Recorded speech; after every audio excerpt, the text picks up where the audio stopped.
Hello, readers. For this session, you want to make sure that you have your reader's notebook ready to go and also the same story or book that you've been using for the last several sessions. You don't want to start anything new for this session. You need something that's familiar. Okay, so first, here's a thought. Do you have anybody in your life that has this trademark? Maybe it's a smell or it's a style of clothes that they wear, or maybe a phrase or a catchphrase. Like, for instance, now whenever I'm with my mom, I always like to borrow something of hers, like a sweater or I don't know, maybe even like a blanket on the couch. And I love it so much because whenever I put it on, I can smell her as if she's like right next to me. Maybe you have something like that. Or maybe it's like, for instance, a grandparent when they come to visit and they are in the room, you can like smell them coming because they have a really distinct smell. Or maybe you have a friend who has a really, has their own catchphrase. Like I have a friend who, whenever he's stuck on what to say or he's like searching for the words in his head, he says, what do you call it? Or what's it called? It's his catchphrase. Or maybe you have a friend who always wears a signature staple item of clothing. Like if they have a DDC, you know there's without a doubt that they'll be wearing that oversized sweatshirt or they'll be wearing ripped jeans or a certain type of sneaker. Or maybe you have a trademark yourself. Think for a second about the people in your life and maybe their distinctive styles or trademarks. So, today, what I want to teach you is that once you get to know an author really well, you come to recognize that author's trademarks, the author's distinctive style of writing. More specifically, you recognize the author's ways of bringing a character to life. And we've been reading Matt De La Pena now for a little while, and we know him well enough that we probably can recognize some of the things that are really distinct about his style of writing. So much that if we picked up another book that he's written, we might be like, oh, yeah, like this is totally him. He always says this. So I'm going to show you how I do this by first showing you how I'm going to use a really similar approach to do exactly this work, but on a new level. Watch. So I recently taught you to go back to smaller moments and to analyze things you maybe have overlooked. For instance, I made this chart. We thought about window moments, things that let some light shine in on what is important about a character. We paid special attention to moments that maybe we would have skipped past. I'm going to go back to not even just like those same strategies, but even just the chart that I made when I was working on those things right here.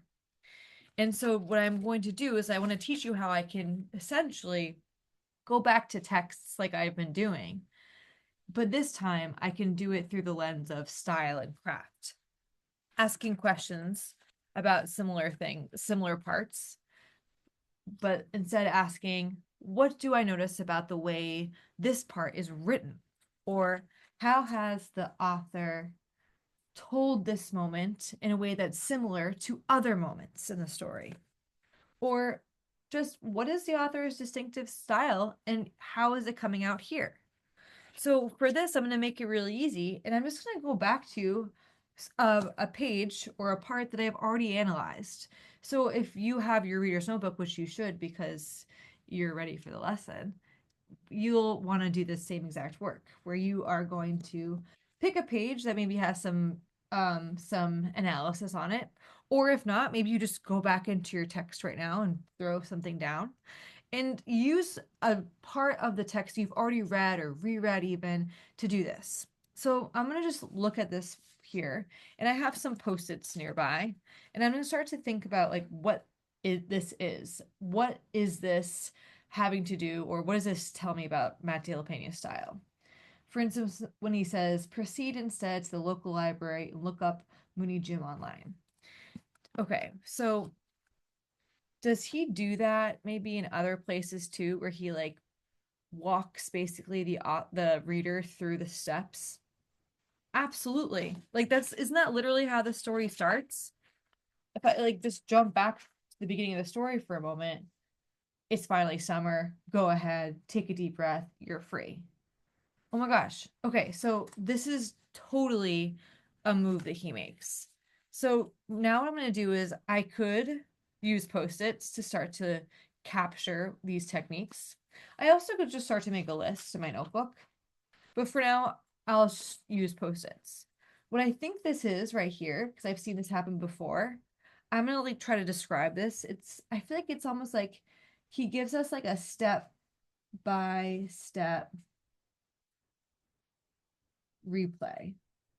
Or almost like it's almost like he like is giving us like has like this like he gives like directions. Okay, that works. What about the other pieces of text I pulled out that he said? If your calculations are correct, what's that? He does this thing where he has like a little bit of a conversation with himself, right? Let me see if there's other things, other places where he's done that before too. Literally, first page. Look, truth is, you're actually pretty smart. School comes easy. Oh my gosh. Okay, so another trademark I'm noticing is like what he does often is he has like internal conversations. Okay, cool. So what you could do right now is you could go back to a page where you already have some analysis and start to do this exact same work. Where maybe you take a post-it, or maybe you just take a colorful marker or pen or something and just write on the side. Like I could very easily, if I wanted to, just maybe draw a line and give it a name.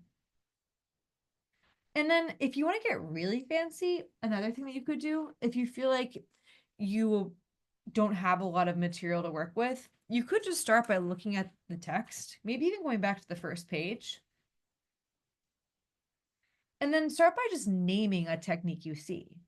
For instance, on this first page, I see, I'll just go back to what I used before. These step-by-step directions, this replay. And I could just start to pull out, make it a little bit of a web, other examples of this across the text. Like on page 1, I'll start to write this one down here. Go ahead. Take a deep breath. You get the gist. Whatever mode you choose, whether it is annotating a T chart you already have or starting to create a web, you want to be trying to name techniques. And if you need some help today, one of the things that you could go back to is a chart you probably have seen before. You could use some of the techniques that you've known really well, but since you're really advanced and you're in 7th grade, it might be even cooler to just try to name it for yourself. For instance, like I do see inner thinking on this chart, but one thing that I don't think this chart captures are like internal conversations. So that's actually taking this chart up a level. How cool is that? So keep these questions in mind as you go back to some words, some lines, some parts that stood out to you, and try to just get really into the work of naming exactly what that is. I can't wait to see and learn all about the authors that you've been reading, and I hope that maybe soon you can even make your own technique chart. All right, get to work.